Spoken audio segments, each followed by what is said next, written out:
দেখেন সকাল থেকে বিভিন্ন জায়গায় হামলা করা হয়েছে, কেন্দ্র দখল করা হচ্ছে। এখন আমরা বিভিন্ন জায়গায় কেন্দ্র দখলের খবর পাচ্ছি। আমরা তারপরও মানুষজনকে বলতেছি কেন্দ্রে যাওয়ার জন্য জনতা ভোট দিতে হবে, ভোটাধিকার প্রয়োগ করতে হবে। যারা সন্ত্রাসী কার্যক্রম করতেছে তাদেরকে জনতা প্রতিরোধ করতে হবে, প্রতিহত করা ছাড়া উপায় নেই। আমরা হার মানতে শিখিনি, আমরা হারকে বিজয় রূপান্তর করতে চাচ্ছি। তারা কত রাত থেকে সারা হাতে তাণ্ডব চালিয়েছে, প্রায় 200 বাড়ি ঘরে হামলা করেছে। বিভিন্ন জায়গায় এখনো কেন্দ্র আশপাশে অস্ত্র নিয়ে মহড়া দিচ্ছে।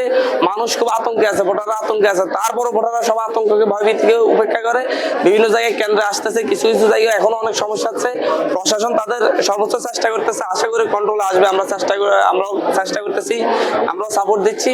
সব মিলে দোয়া রাখবেন ইনশাল্লাহ। আমার ওয়াইফের উপর হামলা হয়েছে, আমার উপর হামলা হয়েছে, আমার সামনে বিটিভির সাংবাদিক সহ 2 জনকে কুপিয়েছে।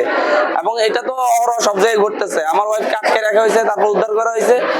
আমরা এটা হাতিয়াবাসীর কাছে বিচার দিলাম, দেশবাসীর কাছে বিচার দিলাম, এই সকল সন্ত্রাসী থেকে যেন আল্লাহ আমাদেরকে মুক্তি দেয়। আমরা ফানা চাই এই সকল সন্ত্রাসী থেকে। ব্যাপারটা পুরোপুরি ভোট সুষ্ঠু হওয়ার উপর নির্ভর করে। ভোট সুষ্ঠু হলে অবশ্যই আমরা জিতবো, কিন্তু যেই রকম পরিস্থিতি ভোট কতটুকু সুষ্ঠু হয় আমরা সেটা নিয়ে এখন আশঙ্কায় আছি।